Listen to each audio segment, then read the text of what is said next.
Welcome to Disney A, the Canadian-themed Disney travel podcast. I remembered how to do it. You did. It's been a long time. Super long time. But who are you? I'm Brandon. There we go. And I'm Krysta.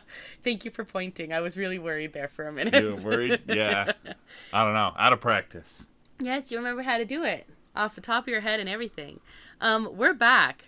I know we only missed 1 week in your world, but we recorded all those episodes over a month ago. So Yeah, it feels like a long time. Yeah, it was a long time. Long time. Yeah, it was a long time. So how are you, Brandon? I'm fine. Yeah? I'm excited. It's like spring feels like it's actually here now. Yeah. And I'm ready for the warmer weather. Yeah, we were sitting outside in the sun yesterday. It is supposed to snow again later this week, but sorry. But it's supposed to melt right away. Yeah. Yeah, we're into spring snow now, not winter holding on. Yeah, there are levels in Alberta. Anyway, I'm excited for that. Agreed. It felt really nice sitting in the sun. We were places where it was sunny. We did go on nice. warm trips, so we're ready. We're ready for the warm weather now. Absolutely. It was kind of hard to come back when it's gross then after that. Yes. So that's kind of what we're talking about. We're going to be talking a little bit about your trip. Well, we're going to catch up on all the news and stuff. Exactly. And then I'm going to start, and I'm going to tell you all about my trip again, because I've already told you about it. Yeah, that's okay. I like doing it again anyway. It's been a while because I heard about it and then I left. Yeah. So, whoosh. It's all gone. In one ear and out the other. You were all Disney focused. I was Disney focused. Yes, exactly. Which is what we'll talk about next week. Yeah, and then next week we'll talk about your trip, which would probably take longer. So probably we're gonna do the news and because there's been a lot going on. Oh man. So yeah, we've got a lot of news to talk about. But before we get to any of that, Brandon, do you have a nerd thing this week? No, not really. Just working. Just working and catching up after us both I being did gone. start playing a new game while you were away. And it's kind of interesting because it's like a Jaws simulator where you play as the shark and eat people and fish, but also people. Did you like the song I was singing for you yesterday? Instead of Baby Shark, I was singing Brandon Shark. Thankfully, I had my noise-canceling headphones on, so I didn't have to experience that. I just did it on repeat for 10 minutes. It's fine. But yeah, no, it's pretty fun. It's a little repetitive, but you get to swim around and eat people, so that's fun. So that's fun. It's report card time. I came home to report cards, so that's been me. Hooray. Yeah, well, I was in Disney, so it's okay. Yeah. Yep. And I also came back kind of sick. So, if I sound weird or... You always sound weird. This is true. We apologize for that. Or if you hear coughing or sniffing or anything, I'm mostly better. I'm 90% better. Just, yeah. Yeah, we both got sick on our travels as... it seems like every time you get on a plane, you get sick now. But yeah. It wasn't... My sickness wasn't too bad. Yours might have been slightly worse, but... Yeah, but no, it was totally manageable. Yeah. It wasn't too bad. All right, so, and Brandon, what are we drinking today? Just coffee. We've been trying to catch up on our sleep this weekend, so we're recording late with coffee. With coffee. Yeah, have been catching up on sleep, too. Holy... Yeah, you've been sleeping pretty good. Thank goodness. It's almost like I was in Disney. I stayed up a little too late on Friday night, but that was my own fault. That's okay too. Yeah. And that takes us to the news. Disney A News Update. Okay, news. A lot of news has happened. But yeah, I mean, we were gone for a month, so these things happen. It does happen. So there's been a few things that we'll talk about. We won't be able to talk about everything basically because there's just too much to talk about. But some of the big things is the Disneyland forward proposal for Disneyland Resort expansion was approved by the Anaheim Planning Commission. That was back on Monday, March 11th. Oh, okay. Yeah. I knew it was going up for vote, and then we were gone. I figured it was pretty much a done deal before the vote. These sorts of things they talk about ahead of time, and then the vote's a formality. But that's good. I think it's Disneyland is such important for that Oh, municipality that like they should approve things if they're wanting to spend money there and draw in more people. Like, I totally agree. That's the entire economy. I'm still wondering how, but yeah, Parking apparently lots. they have a plan. Yeah, people still need to park places. They are going to have to build more parking structures, which take up less land space than the lots. Yeah, than the lots. The flat. They have a lot of flat lots, which is kind of an outdated way to do things. True. Now, so yeah. Now they have 2 parking structures, but they still have land that's used as parking lot, which is even the cast member parking lot is parking lot, or maybe they'll have to move the hotels over to parking structures instead of lots, or things can be messed with anyway. And as part of that, they they had the kind of like a mini shareholders meeting because it's of course the end of Q1. Yep. As I well know in my sad existence as an accountant. So they had a shareholders investors call or something like that, and they talked about Disneyland Forward as being a thing, and actually showed some concept art of Avatar. Yes. And again, no idea on where this is going. And it's like a possible idea that we might do someday. Yeah, very blue sky-ish, right? And I get, especially with shareholder stuff, you can't say anything and then go back on it, right? Like when you're talking to guests, that's a little bit more doable. Like not willingly going back on things, but you can be a little bit more blue sky with them. With investors, the important thing is to set proper expectations and then meet them. Right. Yeah. Investors don't like surprises, is how you would explain it in the business world. So, right. So when they're doing like blue sky, quote unquote, stuff like that for investors, it's just telling them that they're going to be investing this money somehow to generate more revenue. Right, with these ideas. So we shouldn't be looking at it with like, this is exactly what's going on. But at the same time, I also feel like they have a pretty good idea of this is likely stuff if they're willing to show it to investors. Yeah, they're going to do something. Yeah, and it's like a mini land, it looks like. The concept art was bigger and bolder than I was expecting when they first mentioned a Avatar experience. Right. You can see at least... it might have evolved from that. True. Like, I don't know. You can see at least 1 attraction, maybe up to 3. Because there's a couple structures in the background, and it's hard to tell if one's an attraction, or one's like a queue area, or one's like background. I don't even think... There's a boat ride in the picture, and that's about all you can see, and like a lot of water stuff. Yeah. Like they're focusing it on it looks beautiful. The sequel, I would say. I would, like, with the focus on water, but yeah. It looks beautiful, and it's more intense than we expected. So we'll see. We'll see. I don't know. Disney's got to do something. I'll talk about it later, but I did drive by I could see the skyline of Epic Universe, and boy howdy, Disney's got to do something. Oh man, that's pretty exciting. We kind of talked about this before. On May 1st, the rest of Critter Country is closing. They are reimagining the 2 stores there. There's been no word that they're touching the Winnie the Pooh ride. I think it's basically official that they're not, because they're not renovating Pooh Corner, like that Pooh Corner store either. So Pooh Corner store, though, is connected to the one that they are renovating. So they are doing the Critter Club is the one that's connected to Pooh Corner, and that was, kind of Splash Mountain theme, so it makes sense. And then the other one, they're switching the Briar Patch to Ray's Berets, and it's gonna be like a hat ear store. This is interesting. I think a lot of people, and me included, think that it is testimony that they're going to leave it Critter Country because they're picking the critters specifically to play into. They like their transitions, and the transition from New Orleans to Critter Country was also always kind of weird because it went New Orleans, Splash Mountain, now I think it's actually going to be a better transition because there's the tie into New Orleans with Tiana, and then her critters tie into the Critter Country. I think so too. I think the transition, it sounds like it being well planned anyway that way.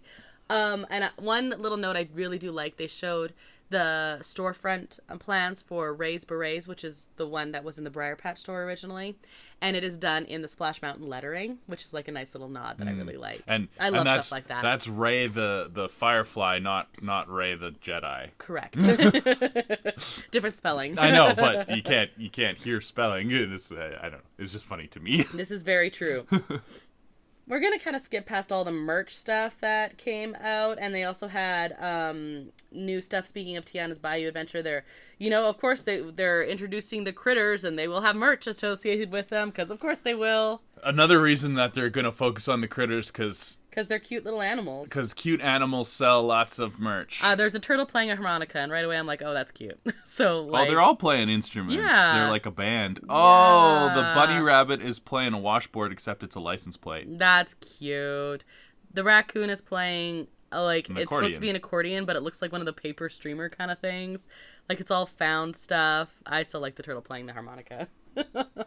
So anyway, they introduced that, and... Well, yeah, we're going to see all the merch come out in Disney World first, because they've already started full cast testing of the thing, so... Yep. It's very soon there. Which, I don't know, it's kind of cool to see it all in advance. And then, speaking of, they also showed, there's a new... mini TV show, I guess. Mini series on YouTube. Yeah, it's like the Imagineering... we call it Imagineering, as I think what it's called. Yeah. And you got to see some of the figures that they're doing for Tiana's Bayou Adventure as part of the first episode. The first episode was focused on animatronics, but the big animatronics they're working on now, of course, are for the new Splash Mountain. So they are cool. They are pretty darn cool. Like, yeah, I'm a fan. I really like what they're doing, and I'm curious to see them put them all together now. We were talking about how the faces are like hard to do. We weren't too sure with like Tiana and stuff, but then when they had her in her whole outfit and everything, it looks better. Well, and they interview like the engineer that does the animatronics and the movement and stuff, and the costume designer. Yeah. And they have to work together, and you could tell that they kind of don't like each other that much. Like they make each other's jobs harder. Their jobs kind of intersect and are opposed to each other, because like the costumes kind of can block certain animatronic movements, and certain animatronic movements can make the costumes look bad, and they had like a playful rivalry going on. Yeah, there. not like an anti thing, just like you could tell that was interesting to me. It's like, oh yeah, that would be difficult. Star Wars days have started in Disneyland. And you got to see it. And I got to see part of it. Yeah, like it started kind of just at the tail end of when we were there. And then the one day was Dapper Day of the couple days. So you completely ignored Star Wars, because you weren't even Dapper Star Wars this time. We weren't Dapper Star Wars, but we did not ignore Star Wars. That's when I met Chewie. Well, I'm sure we'll hear all about that next week. Exactly. So I was like, we'll just get into it, but just be aware it is there. There's new characters, new attractions, all that fun new merch, stuff. New stuff. New merch, new stuff in general. Now, there's a couple big news items. I'm going to do Paris first. That's in France. Yes. So they have Walt Disney Studios is the second park in Paris. Yeah. And it's being rethemed and renamed. Probably good, because it's apparently not very... It's not the best park. Right. It's being changed to the Adventures Park. Yeah. Or Adventure Park. Okay. Yeah, it's not a great name. No, it's not. Yeah, this news just came out like a couple days ago before we're recording this. Interesting. So... I'm gonna have to look into Disneyland Paris and the former Studios Park and see what rides it has. Yeah, it was supposed to be kind of like background Hollywood stuff. Yeah. Which is kind of cool. That's they kept trying to do that. Like DCA has a big Hollywood focus. Former MGM Studios, now Hollywood Studios. And Disney World has a big Hollywood focus. Hong Kong has a Hollywood Studios type of thing. So like it's a theme that they keep revisiting and maybe not doing the best. I think Disney World's was the closest, because they had the movie ride, and that was cool. Everyone liked that, and it's not there anymore. It's not there anymore. No, but it seemed cool. It seemed cool. Yeah. DCA was like a massive failure, and well, they didn't do it. Yeah, the way they were supposed to do it. They did it half. Yeah, they didn't. For something like that, you got to go all the way. Yeah. Yeah. For downtown Disney, there's all that construction going on. A bunch of it is set to open in May. Paseo, Centrico, and Tiendita are set to open in May. Din Tai Fung will be opening this summer. Wow. There's a lot of construction walls in downtown Disney, let me tell you. Was it off-putting, did you find? Or? I knew they were there, so it wasn't for me. There was one point where it's like the Centrico area. It actually like cuts off traffic going like, you know how you used to be able to walk around either side? Yes, the full circle is not a full circle. Yeah, so that would be really the only thing. But because I knew it was there, it wasn't particularly off-putting. I could definitely see that it would be, though, if you were like... It's a lot of construction walls. And they have opened up some of the like pavilion, so it's not as that restrictive. was really nice. I sent you a picture of the new stage area and everything, and that is really nice like, too. When it was full construction walls everywhere, it probably would have been even a little worse. So yeah, I don't know. It's getting there, I guess. Yeah, well, so that is around the corner. Thank goodness. Now that's not all of downtown Disney, of course, but that is a massive chunk that is going to be, yay, better. Yeah. Good. Well, so they're finishing up some stuff and closing down other stuff because Tortilla Joe's is now officially closed. Yep, and I mean, I could talk about that next week, but I was there on its last opening day. Yep, it is closed. It closed end of March, and the taqueria closed about a week or so later, maybe 2 weeks later. But yeah, they're done. They're gone. And now there's another empty building sitting there in downtown Disney. So. Which they have plans for. Do they? Yep. So, in that complex, though, Disney has confirmed 2 new establishments will kind of take over that area. One will be a steakhouse, and one will be like a barbecue area. Okay. Yeah. Which might work. I don't know. They're going to have to do some serious renovations. Maybe like a Tex-Mex barbecue? Yeah, I'm wondering if something like that would work. Because it is very Southwestern. Style buildings. So if you made a Southwestern Tex-Mex you lean barbecue, into the Texas barbecue kind of stuff more. I could see it. I don't know. I'm glad they're not going to let sit there empty like the ESPN building has been for years now. So, whatever. Yeah. That's the thing. When we talk about space at Disneyland, we always come back to why are there empty things sitting there when space is such a premium? But anyway, they have made an announcement. That's big question mark as to when, but at least they now made an announcement that something is going there, thank goodness. Other news, we have Pixar Fest coming up right away, actually. We'll talk about that in a couple weeks. There's menus, and we will be there for Pixar Fest, actually, and Star Wars. Yeah, Pixar Fest and Star Wars are kind of overlapping, but, like, Star Wars is, of course, focused in Disneyland, like Galaxy's Edge and Tomorrowland. Yeah. They're doing both. Yeah. And which makes sense. Of course. And Pixar Fest is, of course, going to be in DCA where all the Pixar stuff is. Totally makes sense. Yeah. Yeah, and they overlap a little bit both ways, but it's definitely one focused on each one, which I think is kind of cool. And they've announced a menu for Pixar Fest. We also have a menu for Star Wars. We can talk all about that when we do a planning episode before our trip, though. Yeah. About both menu things. And we are not escaping the marketplaces, though. Yeah, apparently they're having a mini food festival for Pixar Fest. Which is super cool. What? So, yeah. Yep. So we'll talk about that then, too. And then the other big news is changes to the DAS Pass system have been announced. So basically, what it comes down to is it has been horribly abused. Yeah, it's very convenient. We've been lucky enough to be a guest of a DAS Pass user, and it was very convenient. It was very convenient. So the incentive is there to abuse it, which is unfortunate. It is unfortunate. It's there for good reasons for people that need it. Like our friend. Yeah, and so people people make TikTokies and stuff like that to how to do it and how to.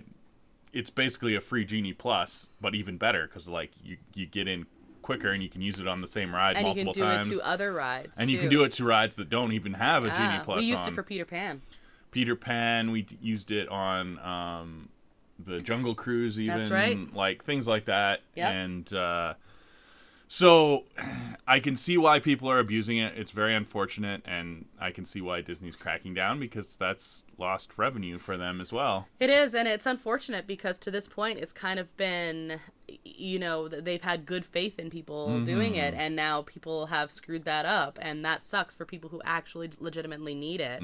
It's going to be harder for the people who legitimately need it now to use it. At the same time, a lot of the online feedback says the people who do legitimately need it are also at a disadvantage when it's being abused. So yeah, I guess the question is, how are they going to go about making these changes? Some of the changes are, the wording says it is going to be for people with developmental concerns, and that the guests, previously it was up to 6, and even though most people said, well, I mean, but they're not going to split up a group of, if it's more than 6, and I've seen groups much larger than 6. And now it's down to 4, although they did have a little caveat in there that's saying like children won't, if you're at 5 kids, they're not splitting up, that kind of thing. It's yeah. I don't know. I think there's ways to do it. I can talk about how they did it at Universal as a comparison, as part of my trip report here. Yeah, let's remember to talk about that, because I think that's an interesting. I think it's important. I think it's wrong to focus just on developmental disability, though that is a big one, because a lot of those developmental disabilities, like, physically cannot be in a confined space with a bunch of people. That's true. And they'll you just can't do it. So being able to bypass that and experience the ride is a good thing. But I think there's some physical disabilities that should be included as well. So I agree. Yeah. So I don't know. And I think that is the big pushback that I've heard online. The only pushback I've actually heard is questions about that and how they're going to go about that. And I think that is going to be a case of, as it gets closer, it's beginning of June.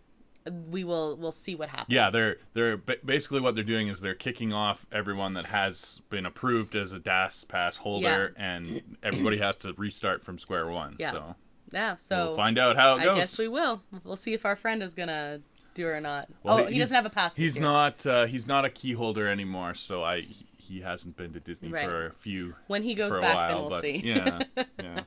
Okay, so those were the big news items. There was lots of other stuff. There was lots of merch and things like that. And of course we had Dapper Day happened while we were there, but I'll talk about all that in my kind of trip thing. So let's head to yours. What's in the bag? It's not a head, it's just content. Oh. Yeah. Disney A grab bag. Brandon, you were gone. Yeah, I left. Ha! Not almost. Our trips were about the same length, basically. They were very close. So the whole reason for the trip was I wanted to go on a cruise with my friend, and same one who is in Disney, actually. Yeah, exactly. And well, actually, the whole reason for the trip is Easter fell at an awkward time for us this year. Right. The way my job works is I have to be present and working hard every first business week of any given month. Right. And because, of course, being a teacher, I'm tied to the school calendar. We often like to travel at Easter. That's actually a time we really enjoy traveling because it kicks off warm weather and everything. And, both of our brains are pretty fried by that point. It's a good break time. It's a good break time. And, but when Easter falls like that, we don't travel. Yeah. We can't travel together, obviously, because your school is off during when I have to be at work. Exactly. So we saw that was coming and kind of planned separate vacations. For the first time. For the first time in forever. Yeah, exactly. Nice. So that was kind of the kicking off point, and I wanted to go on a cruise and see how that was. I've only been on one cruise ever when I was 16 years old. Which was a Disney cruise. It was a Disney cruise back when Disney Cruise was brand new thing. And it happened that the cruise that we settled on the second largest cruise ship in the world, was the largest when you booked it. Was the largest when I booked it. We knew it was. Yeah. We knew they were launching the new, bigger one before. It was a month before. It was really. Yeah, it was a month, maybe a month and a half. Yeah. But anyway, whatever. It was still really big and new and fancy. It had the itinerary that we kind of wanted, and it happened to be sailing out of Port Canaveral, which is right near Orlando. Right. Where all the theme parks are. So I decided, well, if I'm going to be flying into Orlando, I should probably go to a theme park. Yeah. And I decided that Disney World was too expensive. Well, I mean, Disney's pretty... Divorce lawyers are very pricey. This is true. That was funny. Krysta did not want me to, would not have wanted me to go to Disney World. You didn't even ask no, I didn't. You knew how that conversation was going to go. So, yeah, Disney World was right out, but I figured I could convince you that it was okay if I went to Universal. And I thought that was a great idea. And you did. Universal in Florida is much larger, even with only 2 parks right now. Much larger than Universal in Hollywood. There's some similarities for some rides, but it is just another level of thrill. Mm-hmm. Like the high end rides there are high end, like competing with like a Six Flags type of situation. Right, which is very. It's right up my alley. That's what I'm meh on the thrilling, but So. Do you want me to just do in like chronological order of how my trip went? Do Universal first, and then talk about the cruise a little bit. I do want to hear about you driving past the new park though as well. That'll be part of that. That'll be the transitional period. Let's do that then. Let's go chronological. Okay, so we flew in on a Wednesday, mm-hmm. and then our cruise was leaving on the Sunday. Right. So we had three full days at Universal, and we stayed on property, which I think is when I went to Universal when I was 16 as part of that whole original cruise ship. We didn't stay on property. We stayed on property for Disney, right. And that's like a super. It's kind of weird to not stay on Disney property at Disney World. There's so many hotels, and being part of that Disney bubble is such a thing. Universal's starting to get that way. There's a lot more hotels at different price mm-hmm. ranges.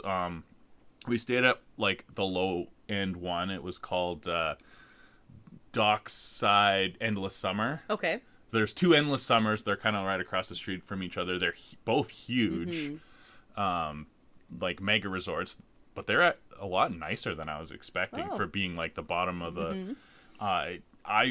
I would compare the amenities and everything to the Disneyland hotel. Oh, really? Wow. Like the hotel pools were huge and had like a nice big fancy bar. Awesome.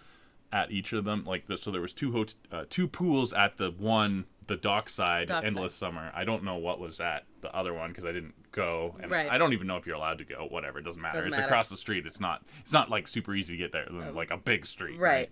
But I was like quite impressed because I hung out at the pool when I arrived. I was there for a few hours by myself, and the pool. Yeah, your friend's flight was coming in after. The pool was very, very nice. A little shallow, mm-hmm. but it has like a shallow like walk-in type of thing, and they have real sand. That's cool. Around and stuff like that, and the bar was pretty nice. Mm-hmm.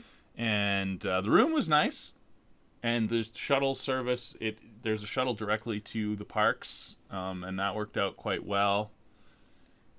And I quite like staying there. I think I would stay there again. Nice. The only argument is if you go for like the deluxe ones, you get an express pass included, mm-hmm. which express passes are very expensive. So if you bake that into your hotel price and it's also within walking distance, then that can be better for rope drop kind of thing. Right. Because, of course, the shuttles don't start till 7, which is ahead of time. The benefit of staying on property is you get early access. While we were there, it was only to Islands of Adventure. Okay. Which is the second park that they have there. The Universal Studios proper never had early access. They do. They typically rotate, but just while you were there. Just while we were there, it was only Islands of Adventure. I think it's because they were doing a lot of Mardi Gras stuff at the Universal Studios, so that was more focused on the evening kind of thing. I guess I don't know, but you're beholden to the bus schedule, and so even though we were on like maybe the second bus every morning, by the time you get dropped off, go through security, walk all the way to the Islands of Adventure Park, everyone else that are at closer hotels have kind of already are ahead of you. We did pretty well. But But that's a consideration. It is a consideration. And then as the endless summer ones are so huge, the bus ride to get home, because Universal closes quite early. It was at busy season, and it was spring break while I was there, and it was quite busy. Mm-hmm. The park still only stays open till 9. Wow. So there's not waves of people leaving. Pretty much everybody leaves at 9. Some people stay in City Walk and have dinner or whatever. Like, City Walk's quite busy, but a lot of people just go back to the hotel. And you went to City Walk your first night. Yes. Yeah, and that actually surprised me. I thought City Walk's technically open till midnight. Mm-hmm. We got there at 10, and basically everything was closed. Really? Wow. There was only a couple there was very slim pickings for restaurants being open. There was some people still eating, of course, but the last seating is before 10. Wow, that's crazy. Yeah, so it was a little bit of a culture shock coming from Disneyland. Of course, where everything's midnight. Midnight. So and then downtown Disney World of Disney is open till 1 a.m. kind of thing. It was a little bit strange, but you got used to it. Whatever. Did you like what you had at City Walk though? We had a pizza. It was a wood-fired oven pizza and some craft beer, and it was a lovely dinner. That's a nice way to It wasn't even that expensive, honestly. Oh, okay. I mean, it was expensive, but proportional to theme park. Yeah, I got a big thin crust wood-fired pizza for less than $20. Right. Yeah. Yeah, I'm just that's a nice way. We just arrived. We're settling in. We're gonna theme park it up the next morning. Yeah, and we did rope drop every morning. Mm-hmm. Do you want to quickly talk about the DAS Pass thing here? So we rope drop every morning. I had purchased a photo pass. Universal's photo pass is interesting because it is a separate thing, whereas at Disneyland you buy Genie Plus and then you get photo pass included. Yeah. They have a whole separate program, and it's $80, $89, $90 for one day. Okay. And I bought a 3-day package for $120. Right. It's whatever. Obviously buy that. Yeah. So if you're there for multiple days, it becomes a little bit more reasonable. I would say it's great because you get the ride photos, and there's a lot of ride photos at Universal, and that's cool. They're pretty zoomed in on your ride vehicle, so whatever, but it's a memory, right? They do have people walking around photo pass people to take your picture, but they're very, very few and far between. Okay. And I did have a couple of them never show up in my account. That sucks. Especially one that I really wanted. Oh, that really sucks. Yeah. That really sucks. So I don't know. They theoretically had PhotoPass at the water park, but I wasn't sure. They have ride photos at the water park, on different water slides. They have photos at the end. I don't know how you get those on your account because it never worked. Weird. So that was kind of a bummer. Especially when it's cost that much money. Yeah. Yeah. But I think I got my money's worth. I did get a couple of good photo shoots and lots of ride photos because I was on lots of rides. Yeah, so, that's awesome. Yeah. Our first morning of rope drop, we actually had to go to guest services for my friend to activate his disability, whatever they call it. The equivalent of a DAS Pass, yeah. Universal does that differently. You have to apply to an online portal and submit your reasoning, and then do an interview, and they give you a card that you then take to guest services, and then they give you kind of a pamphlet. Okay. It's all analog. They do it at Universal. It's not connected to the app or anything like that. And what you do is you have this little piece of paper, and you go up. Each ride has a person with a clipboard in front of it, and they look at your thing, and each ride has a passwords because you can't just write on it yourself with a return time.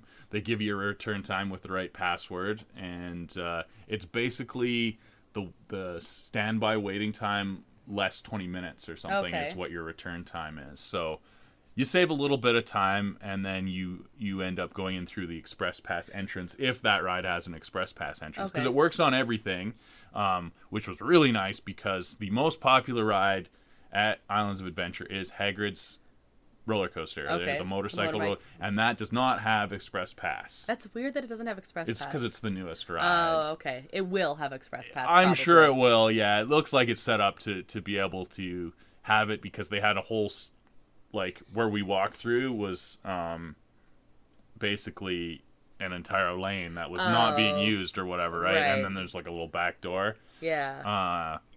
So I'm sure that will be express pass Down eventually when it's like calmed down a little bit. I don't know how much it's going to calm down because that's basically like the Cars right. of Universal now. Never it's calmed like down. It's probably a little more intense than Cars is, but it's still like full 4-quadrant. Awesome. Like kids can go on it and teens will like it because it's still a pretty good roller coaster.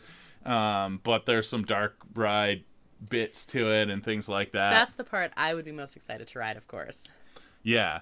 So that was very interesting because Rope Drop, like it was early access. There's lots of hotels that have early access, so it's not super exclusive early access.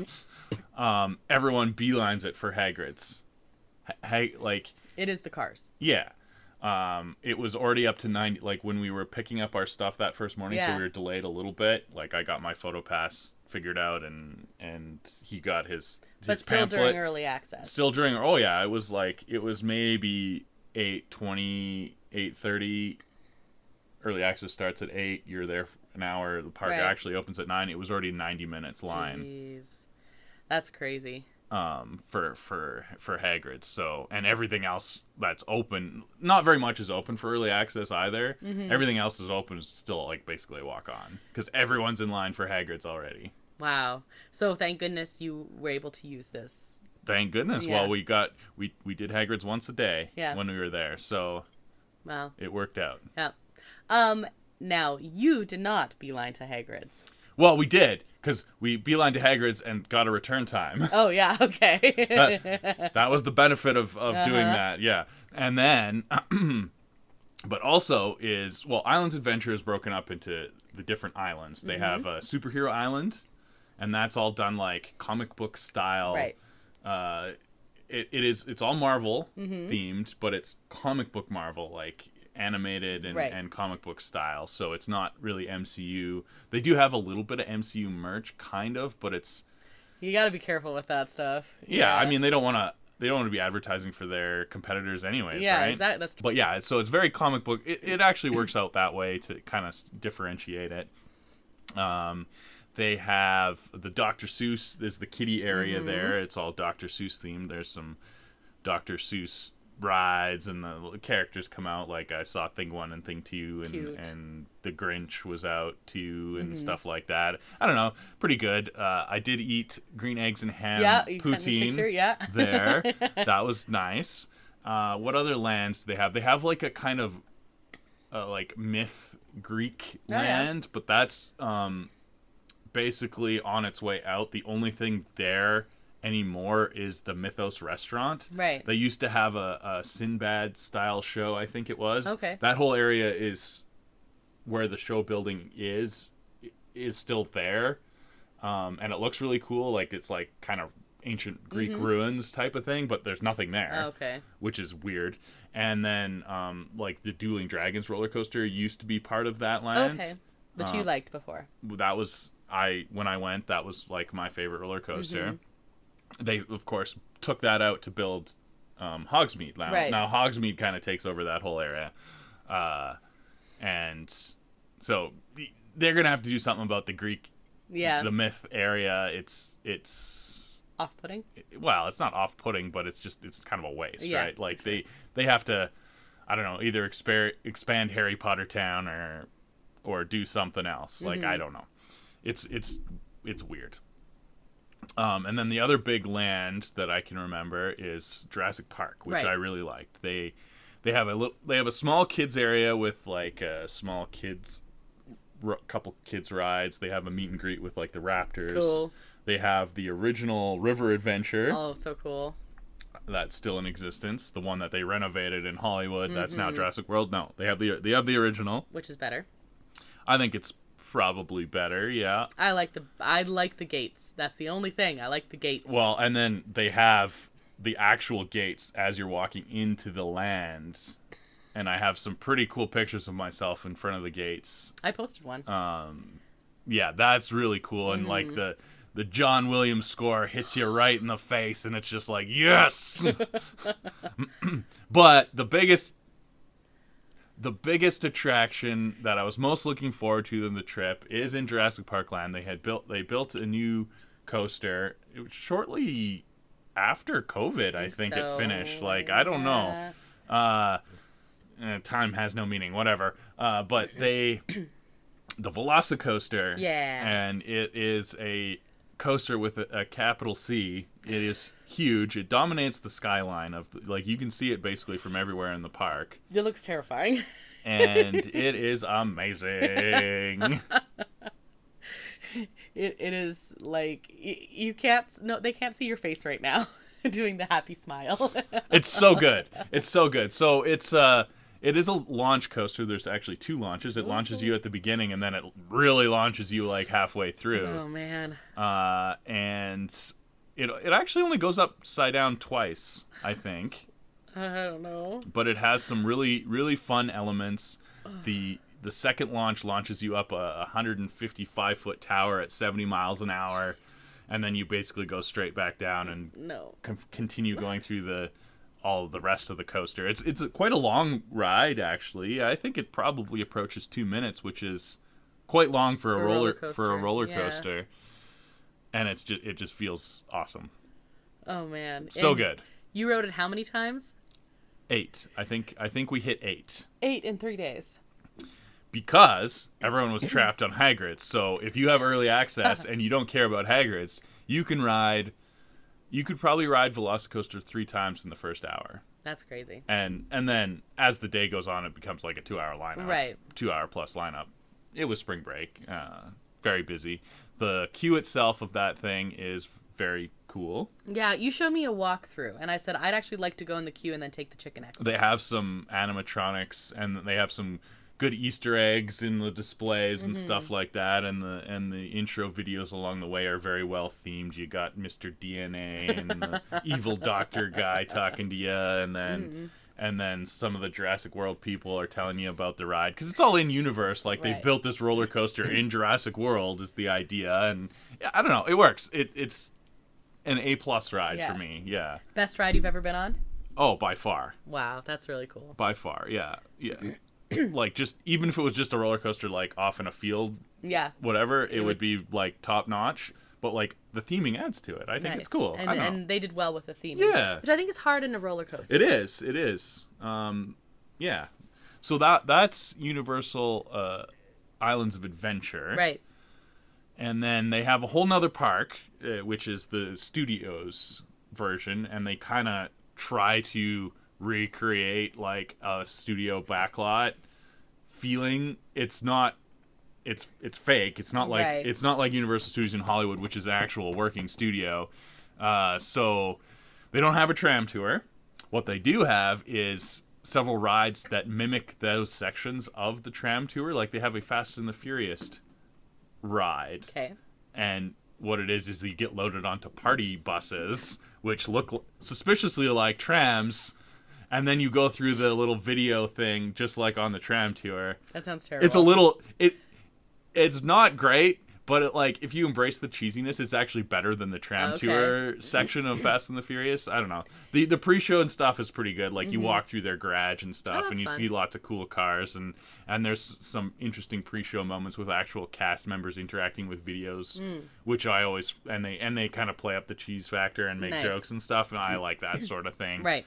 And then you have a King Kong ride that, again, is like you're on a tram tour but you're going through the jungle and whatever. And that section of the tram tour is better than the Fast and the Furious one. And then this ride, it adds some more elements that makes it even cooler. Okay. So that's fine. They have the Mummy ride. It's similar but bigger, and I would say probably better. Okay. Similar, but that's fine. What else do they have? They have a lot of shows there, actually. Shows. I didn't go to any of them, but they have lots of shows. They have like a Hollywood, like a monster makeup thing. That's cool. And I like stuff like that. they don't have a stunt show anymore. They used to. I think it was a Bourne stunt show, Okay. or maybe they did. I don't know. I didn't pay much attention to the shows. Yeah, I think there's still a Bourne stunt show. They used to have a different stunt show that was closed down. That was off. It's quite a large area that like wraps around. They have a whole Simpsons land. Yeah. It's much bigger. I like the one in Hollywood better. Oh, okay. The compactedness of the Hollywood one gives you better sight lines and you feel more immersive, whereas this is just kind of like there. Oh, okay. Interesting. Yeah, I don't know.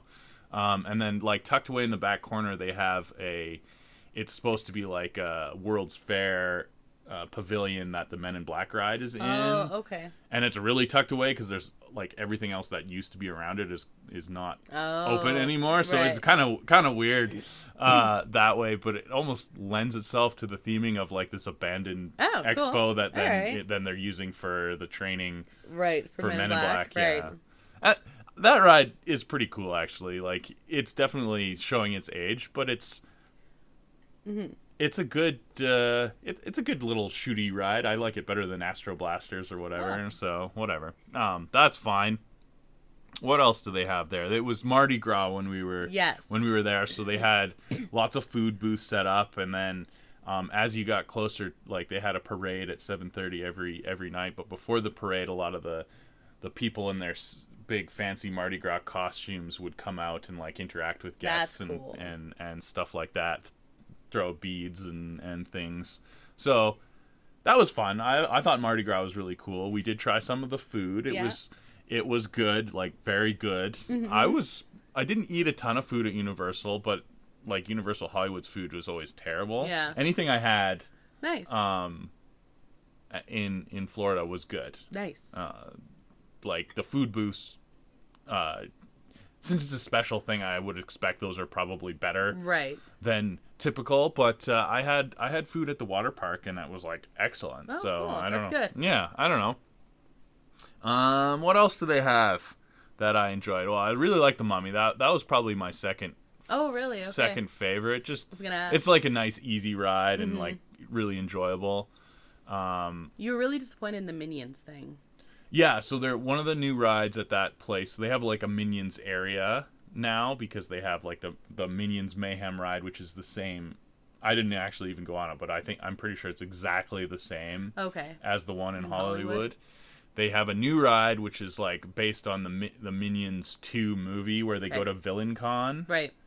And it's a shooty ride, but it's not actually a ride. You stand on a conveyor belt and shoot screens. And you're like, oh. Yeah.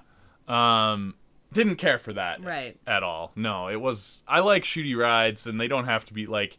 Spider-Man shooty ride, you're just shooting screens, but I don't know. It's a little more immersive, and like actually sitting down on a ride vehicle is better than standing on a conveyor belt. Fair.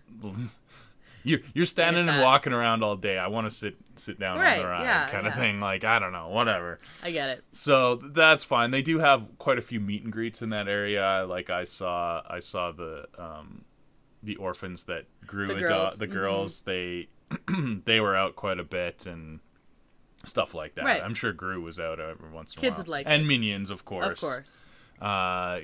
Kung Fu Panda was out quite a bit as well. Not new movie coming not out. In that area, but like to advertise the new movie. That makes sense. Totally. So that's pretty cool. The big roller coaster at Universal Studios, other than the Mummy, which is inside, so you can't see it. But there's another big roller coaster that's called the Rip Ride Rocket. Okay. Oh, that's the sound one. Yeah. So the idea of that one is they're trying to film a new music video. Okay. And they need your help to film the new music video. Okay. And so the gimmick of that is you can pick what song is going to play while you're on the ride. The selection is actually pretty limited because you can buy the video Oh, okay. of your ride with the music track on it, so they only have licensing for a select few. But there is a secret, and if you're going to go on this ride, I would suggest looking up the secret menu. As long as you don't want to buy the video, because you can't buy the video if you use the secret menu, because they don't have the licensing. But you press and hold on the logo for 10 seconds, and then you can enter a 3-digit code and to pick a song. And so you have to look up what code for what song you want. Right. I found Freebird, and it was perfect. It was excellent. Nice. So that made me like that ride even more. Like when I got figured out I could have Freebird, because the songs that they had were not great. But Freebird was cool. And you had no interest in getting the video, so I had fine. no interest in getting the video. I shouldn't say. I picked Darude Sandstorm the first time I rode, because that was an included one. That one worked pretty well with it too, yeah. So there you go. That'd be a good recommendation then. I liked that was probably my second favorite like real roller coaster. I don't even think the Mummy is like a real roller coaster. It's close. I don't know, whatever. But it is quite intense and a little rougher than that. But I liked it. I still liked it. Mm-hmm. I don't like the Incredible Hulk roller coaster, which is a lot of people love that. I know. It's a very intense roller coaster, and I like that sort of thing. And I remember being very excited to go on it when I went the first time 25 years ago or whatever. And being disappointed then, and I was like, oh, maybe I don't know, maybe I just had like maybe you like grew into it now. Yeah, whatever. No, I don't like it. It's all positive G-force elements, and I like negative G-force elements. Velocicoaster's all negative G-force elements. So it basically is like trying to suck your brain out your butt. Okay. The whole time. That's what it feels like. You're like going through the loop-de-loops and stuff, and it's just like you're looking like an Apollo astronaut in the centrifuge. Incredible Hulk, not my favorite. Rip Ride Rocket was like kind of in between those. Okay. There's some rough, intense elements that kind of beat you up a little bit, but it was still really, really fun. Okay. What other rides were there? The Simpsons ride is exactly the same. The Transformers ride is exactly the same. Back in Islands of Adventure, in the comic book section, I didn't talk about the Spider-Man ride. Oh, yeah. Which was the original. It's the same style as Transformers, the same kind of vehicle, and they have like 3D effects and things like that. Spider-Man built like 20 years before Transformers, 10 times better. That's crazy. There's more practical sets. That's probably why. Yeah, and just the effects are better, and the fidelity of the video. The problem I have with Transformers in general is there's like too much detail and too much going on. It looks just like kind of gray blob. Right. You can't follow the action very well, whereas Spider-Man fighting the Sinister Six, it works. It works good. So, I don't know. Yeah, Spider-Man, great ride. Has it aged okay? Aged perfectly, although they were having trouble keeping it open. Okay. Harry Potter. Okay, so they have 2 Harry Potter lands, yes. And they are connected by the Hogsmeade, the Hogwarts Express train. Did you ride it? I did. Yeah. I rode it twice. You have to have a park hopper to do it because, of course, the lands are in different areas or different parks. So you have to have a ticket to go to both parks, which is a sneaky little thing to make. I would say it's probably not worth buying a park hopper if that's why you're buying a park hopper. It's pretty tame. It's a train. It's a train. You get loaded into your compartment, and there's a screen to show like what the countryside, like looking out the window, and you see stuff. I don't know, Harry Potter-y stuff, whatever. And then there's like shadows going across your train compartment of like people walking down the hall. It's fine, whatever. Quite a long lineup at a couple of times, which would be extra disappointing because like you can just walk to the other park probably way faster. But if you're a Harry Potter fan, whatever. They have the Magical Journey ride and the Flight of the Hippogriff look exactly the same as the Hollywood ones. They're Hogwarts, of course. They have more room, so that's still forced perspective, but much, much bigger. Right. quite impressive. That was cool. Magic Journey is still, it's good. I like that ride. Yeah. Maybe not great if you get motion sickness. Yeah, I drank an entire Slurpee before I went on it, and that didn't feel great. I'm not prone to motion sickness, thank goodness, but I was like, it was sitting a little heavy in my gut at that point. I'm just like, oh. That might not have been good. Anyway, still a fun ride, though. Yeah. But the other Harry Potter land, which is in Universal Studios, is Diagon Alley. Which is cool. Which is very cool. They were brave enough to actually, it's like completely hidden. There's no signs for it. You kind of like go through... It looks like just like a regular wall that has little cutouts on the left and right side, and you just like kind of tuck in, and then suddenly you're in this like back alley that is cool. Like pure Harry Potter theming. Mm-hmm. The theming of that area was like next level because it's the newest Harry Potter land, and they just keep expanding and expanding. Very, very, very cool. The shops in there were very neat. And then the big attraction in there is the Escape from Gringotts. Okay. The queue... Like, the outside area of it's like Gringotts Bank, and there's a big dragon sitting on it. Big very animatronic dragon, and, like, I think every half hour it breathes fire. Yeah, that's cool. Very cool. And then once you go into the ride, you're, like, in the bank, and there's, like, animatronic goblins counting money, being all banker. Just, like, a very impressive, ornate bank atrium. Yeah. Like, very, very cool. And then you kind of, like, go into the depths. And they have, like, the safety deposit boxes and all that stuff. So the line's very impressive. I was extremely disappointed in the ride. Right. Kind of lame. Oh, really? If you're a Harry Potter person, I guess it'd be kind of cool, but it's not very thrilling. Mm-hmm. And it's, like, entirely screen-based. Oh, I really don't like the screen. Whereas, like, Magic Journey, the ride itself is pretty good. Like, it's an interesting ride vehicle concept. They use screens, but better. Yeah. Like, I feel like the fake flying feels pretty good, but they use a lot of like real animatronics, whereas this was like almost all screens, and the ride vehicle reminded me more of like Indiana Jones type of vehicle, and the thrill, there just wasn't any thrill. Okay. So I didn't, whatever. Disappointing, but the area itself is very cool. Yeah, Diagon Alley's pretty darn cool, and I'm curious to see what they end up doing at Epic Universe. Then we spent an entire day at the water park, Volcano Bay, which was very cool. Right.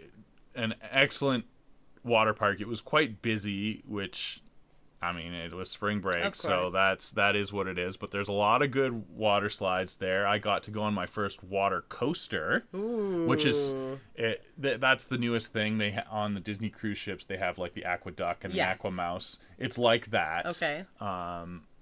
It works great. You're like on a raft, and and it feels like a roller coaster. Like you're going up and down, and they shoot you up a hill and stuff. Well, yeah, it was really fun. You would like it. Like it's not like crazy intense, but it's pretty good, and it feels fun, and yeah, it was a blast. I'd be curious to see what they do with like the videos and stuff in the Mickey Mouse version and stuff. Well, we'll find out one day. Whatever, but yeah, I really liked that, and there was some good water slides. They had a pair that was called Oh No and Oh Yeah. So the whole thing is themed like kind of like a tiki South Pacific area. So like all the water, it actually kind of makes it tough because the water slides have weird like South Pacific style names. Okay. So like it's tough to say which one. It's hard to keep track. But the pair of Oh No and Oh Yeah were really good. These ones you shoot out and there's like a drop. Oh no.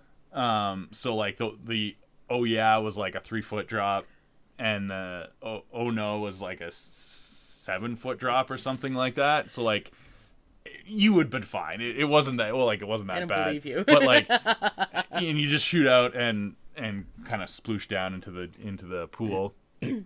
That was fun. I like those ones. They had 3 trapdoor ones. The big one that like is at the very top that you shoot down the main part of. That one's just straight down and in a tube, a see-through tube actually. And it's like the whole idea is you're being like sacrificed to the volcano or whatever. And then they had other ones that were almost as high but less intense. The drop was you drop, but then you go down in a tube and like do twisty turnies and stuff like that. Evens you out a little bit. So you're not just going straight down like 100 feet or whatever, right? Right. I think you could handle that. You'd be scared, but I think you could handle those ones. Maybe. They weren't that bad. Maybe. And then they had 2 different lazy rivers, which was probably my favorite part. That's part I'd like. Mostly because you didn't have to wait in line. Yeah. And there was a lot of lines. So they had like a regular lazy river that was lazy, and you they had lots of tubes in it, and you kind of float and relax, and that's good, and just watch the Florida sun so you don't get sunburnt. Yep. And then they had the other river, the crazy river, I guess is what they would say, and that you have to put on a life jacket and you body surf, and it's very quick. There's jets all the way along, and then the one section periodically, like every minute and a half or so, you hear the like drums and the chanting, and like they're calling on their water god or something, and a big gush, like a wave pool style gush of water comes. Oh, that's like a big tidal wave. Fun. Really, really, really cool. I'd like that. Yeah, I absolutely love the Crazy River. I spent probably an hour just looping it. Oh, that's fun. Yeah, I get that. I would do that too. Yeah, really, really fun. I think you would like it too. Yeah. And then there was like quite a few raft rides that were pretty cool. And yeah, no, it's and a good like a massive wave pool. The waves weren't very intense, but it was, and it's like at the foot of the volcano, so it's like a good view. The volcano looks very cool. There's sand all along the main bay where the wave pool is, and yeah, it's a good time. It's definitely the best water park I've ever been to, and really cool. I went to Blizzard Beach, one of the Disney ones, 25 years ago. Right. That was pretty good too. Kind of similar. This one is newer, and it has some pretty interesting elements. You got your tapu tapu band. This is how you wait in line for things, which is good and bad. Like, you kind of have to be picky and choosy of what you're signing up to be waiting in line for, and it felt like it didn't work perfectly. Right. When it was your turn to go, you still had to wait like half an hour for some things, like depending on what it was. So I don't know. Whatever. And then the tapu tapu actually works throughout the park. There's different things you can tap, and it'll shoot water at people in the lazy river. That's cool. Or that's more cool. or like do sounds or whatever. Interactive stuff. So yeah, lots of interactive stuff. Yeah. I'm a fan of Volcano Bay. I would probably try and get there right at early access to like really get on the slides that you wanted to. We kind of messed that up so I could go onto a Velocicoaster a couple more times instead. So worth it? Yeah, definitely worth it. Yeah. So that's fine. I would go back for sure. Yeah. Nice. Cool. So that was Universal. We did it all in 3 days for sure. I want to go back for Velocicoaster if nothing else. But then it was time. Now, this is long already, but I probably won't have to talk too much about the cruise ship. Well, I do want to hear about you driving past the... Yeah. No, I'm gonna get there. I'm just saying. I'm just looking at the time. Oh, yes. That's fine. So we stayed at the Universal Resort until the morning of the cruise, and Port Canaveral's just, assuming that you use the toll freeway, it's about an hour, a little less, from Universal to the port. Give yourself an hour. Yeah. We just took an Uber to do that, and whatever. I'm kind of like zoning out, knowing that I'm going to be putting my body through heck on this cruise ship with my drink package. That was the plan. And driving by like the swamps and stuff. Very swampy there. Lots of pretty birds and stuff. I didn't see any alligators. For better or for worse. Yes. And you drive kind of, because like Port Canaveral's on the other side of town, so you're driving through the city for a bit, and as we're exiting the city, I look over and I can see a big yellow roller coaster top. Oh, yeah. And I was like, oh my goodness, that's Epic Universe right there. Right. And yeah, I could see a little bit. So mostly the big roller coaster, but a few other things like the hotel. One in the main area, the big one. The big yellow one in Celestial Park, whatever, the Racers or whatever it's called. Starlight, whatever it is. Yeah. Mostly that, and then also like the Helios Hotel with the the big dome. Right. That's like mostly finished. Could see that, and I was like, oh man, that looks cool. Yeah. I want to go. Yeah. We will one day. Yeah. Yeah. We gotta let it open and then be open for a couple years first, I think. Yeah, I don't know. I know you want to go back to Velocicoaster. It might almost be worth it to go when it's new and then the other parks are empty. Oh, I like Velocicoaster. Like Velocicoaster. I don't know. All right. And then there's always Express Pass. Yeah. Is a consideration. Because that works pretty well, even when it's super busy. Right. It's expensive, but probably worth it since you're spending so much money. Whatever.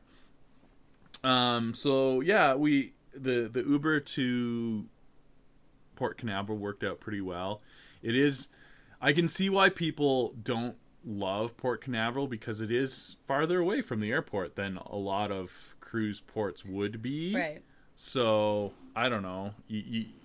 We're used to driving a bit. Like true. Often when we go to all inclusives, we drive quite a ways south of Cancun anyway. So I would put it on comparison to that. It's an easy drive. It's just down the freeway, and then you're right there at the port, and bingo bango, whatever. And then we were on the cruise ship, and you're in a completely different world. You said that it was very easy. Shockingly easy. Do you want to just talk about the cruise ship again? Yeah, so we went on, it was Wonder of the Seas, which is an Oasis class ship, the biggest Oasis class ship, and I believe max capacity is something like over 6,000 passengers. So I was expecting it to be kind of quite a to-do to get on board, but we got out of our Uber. There was bag porters right there. You have your little room number on your bag already. You drop that off, and I've waited much longer to check into a regular hotel. Right. Than what they usher you through. You do like a very brief security. Yeah. They check your passports, and then you're sitting in like the holding area, and we were there for maybe 5 minutes before they were shipping you up the gangway. And then you're on board, and you get all you can drink, all you can eat. And then you went, okay. Okay.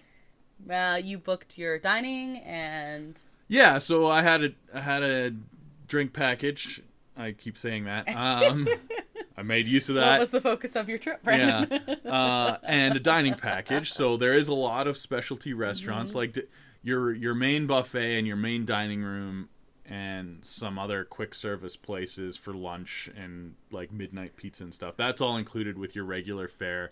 But there is this is a big ship, and there's quite a few restaurants that are specialty restaurants that you either have to pay more for or buy a dining package for.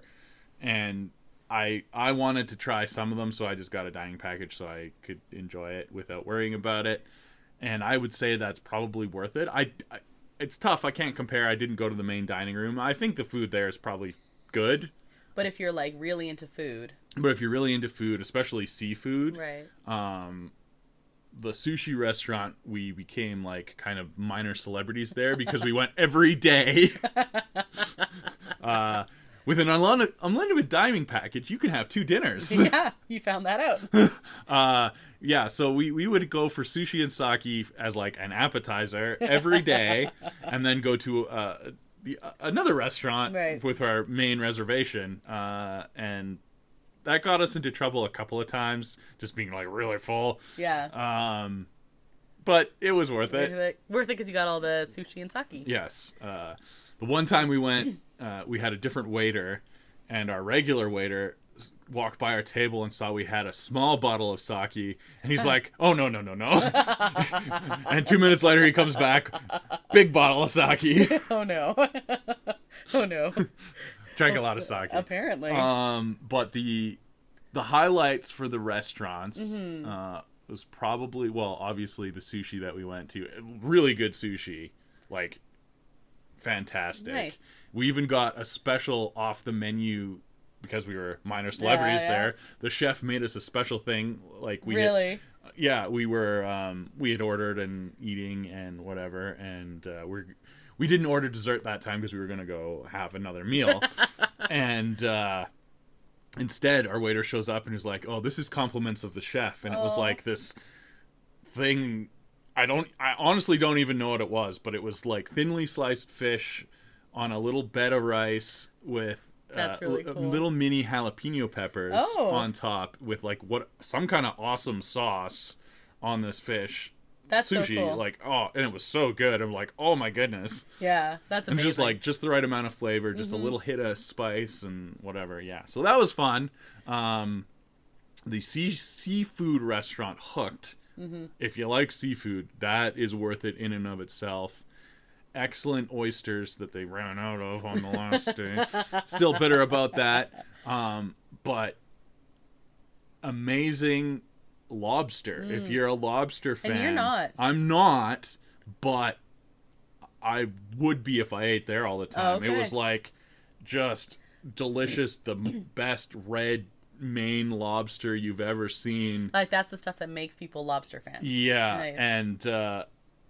And so we went there, the first time we went there for lunch, I had a double order of oysters to myself. Right. My friend doesn't like oysters. He had a bad experience one time. So I had a dozen oysters and 2 lobster tails Jeez. and a steak. Because I ordered the surf and turf, and he's like, "Oh, do you like lobster?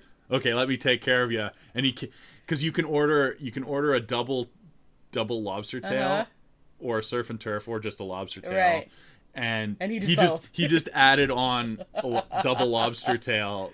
Jeez. So I had 2 lobster tails and a steak, and then my friend had the other lobster tail, and he got really full because he had the clam chowder, which also looked really good, but it was super rich, very heavy cream. Meal in and of itself. In and of itself, and you had just come from sushi. No, that was lunch. Okay. So yeah, that evening I think was the only time we didn't go to sushi because we were still full, and then we barely were able to eat at the restaurant that we actually booked. But that was probably the worst restaurant. It was the southern the Southern Comfort one. It was okay. It was like the Mason Jar, I think it was called. I'd like that. It looked okay. A lot of buttermilk biscuits and comfort food like that, which I like. I was still pretty full. And then they have a Alice in Wonderland themed restaurant, which felt very Disney-ish. Yeah, that's the one I'd be most excited for. There's a guy dressed up like Mad Hatter walking around, and cool, weird gastronomic food there.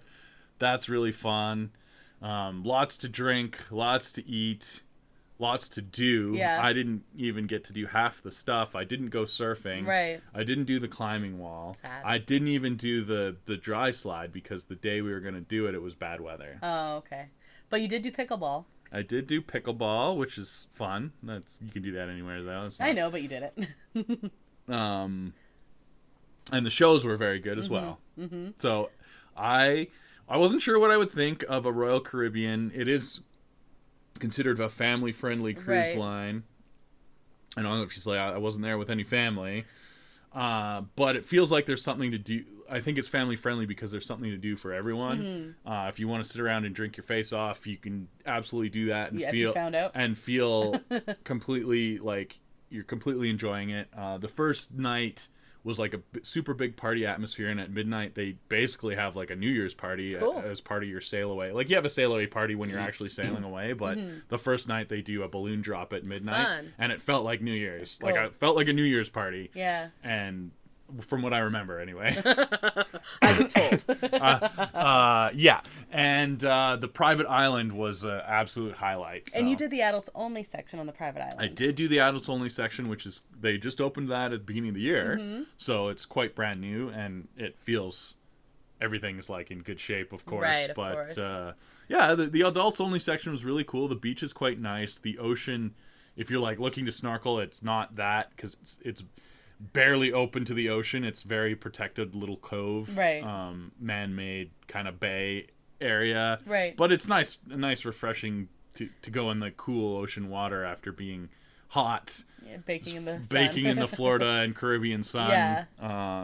And then there's a nice DJ pool party going on, and like excellent drinks. Would you recommend the adults only section again? If you're adults only, I would say if you get a good like, don't pay full price. When they were first selling tickets to it, it was like $60 a person or something like that. I think I got it for 25 Canadian. Oh, okay. Because when you get your access to your Royal Caribbean account and you've signed up with a Canadian credit card, it automatically converts everything that you buy to Canadian dollars right off the hop, so you don't have to try and do the math. Right. And yeah, it ended up, I got it on sale for $25 Canadian. Absolutely worth it for that. Right. Okay. But if either you're with kids or don't feel like paying extra, it's a huge island. Right. There's lots to do, lots of nice beaches. Nice. You'd be fine. Yeah. But I really, really enjoyed that. I did go. I'm not even going to talk about St. Thomas. If I ever had a cruise itinerary, because I think I want to go cruising a lot more now. If I ever went on a cruise itinerary that took me back to St. Thomas, I'd just stay on the boat. Okay. Good day to do that then. Yeah. St. Martin was very nice. Mm-hmm. The main beach was within walking distance, and it was quite a nice beach. The water was gorgeous, awesome. Gorgeous color. The sand was really nice. They have like kind of like a main touristy strip where they have like lots of jewelry stores, lots of tacky tourist stores, whatever. You can shop. That's kind of fun. Like cruise ports, they typically have like kind of similar stuff all the time. Kind of interesting to look at. And then like the main street that's facing the beach is just like bar after bar after bar, Caribbean bar. Right. Cool bars and then just beach chairs wherever. A lot of the bars have their own beach chairs where you can like buy a bucket of beer and sit in, and you get a beach Sounds chair. Great. Yeah. So I would probably do that the next time I went to St. Martin, but we spent a lot of time at the Yoda Guy Museum, which is super random and awesome, and that was really cool. You should look it up. It's basically one of the main guys that worked on a lot of props, especially the Yoda animatronic. Hence the Yoda Guy.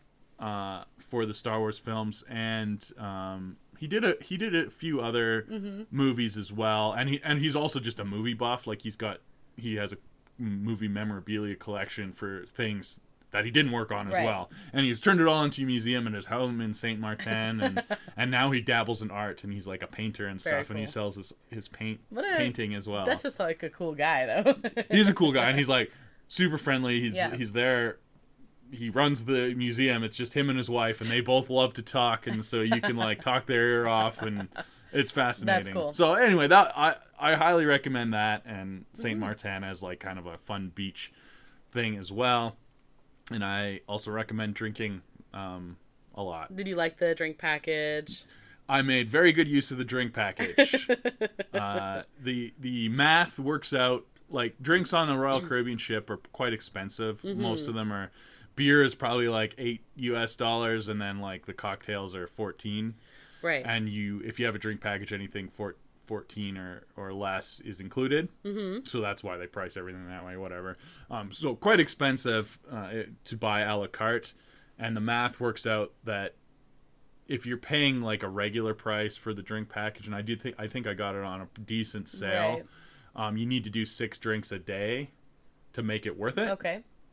I think I was done that within the first 2 days.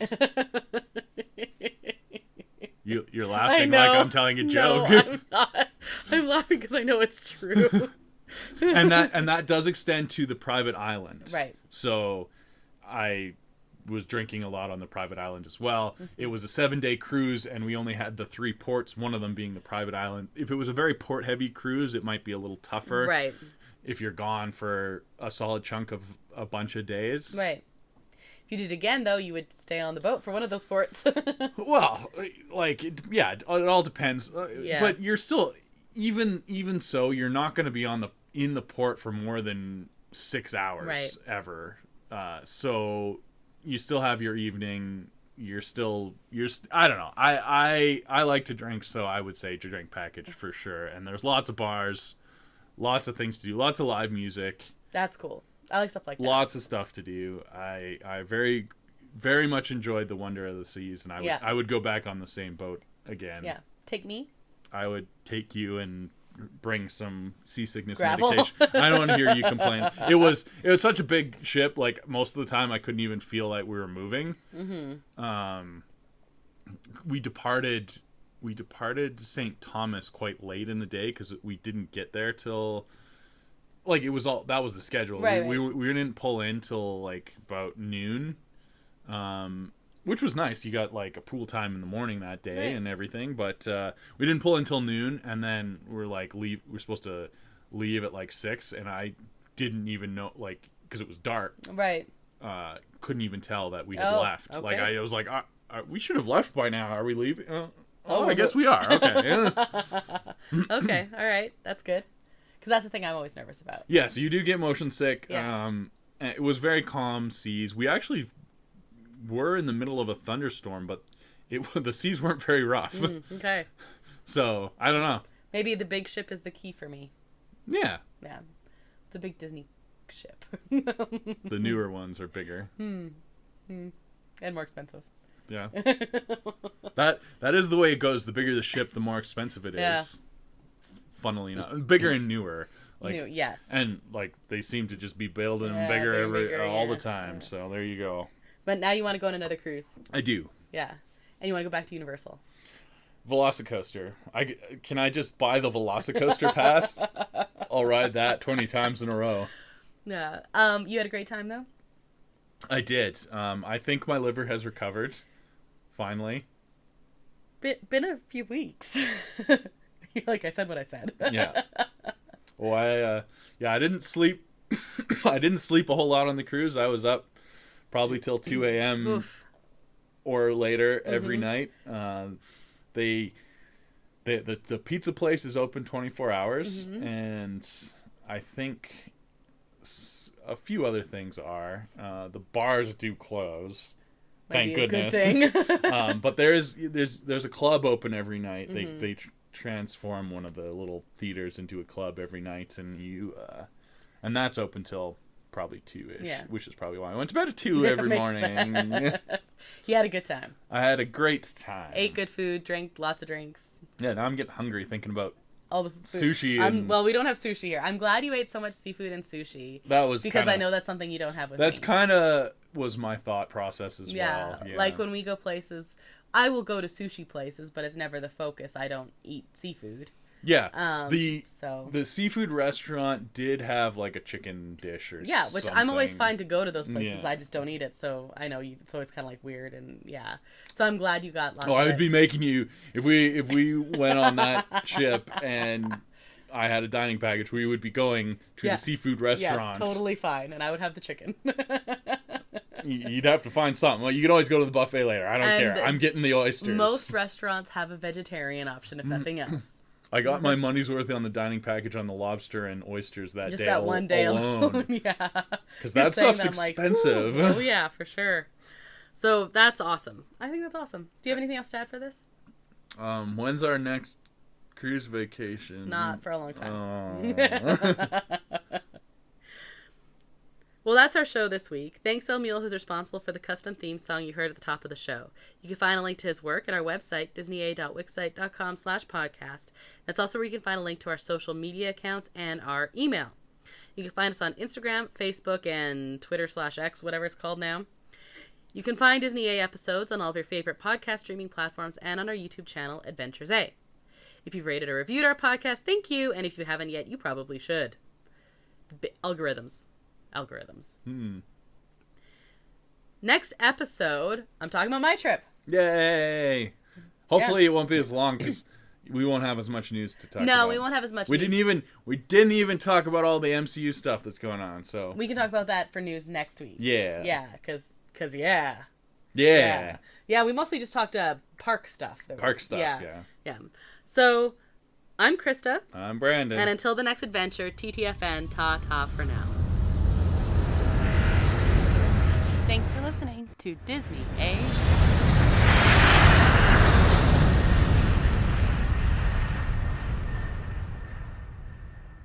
I remembered how to do it. You did. It's been a long time. Super long time.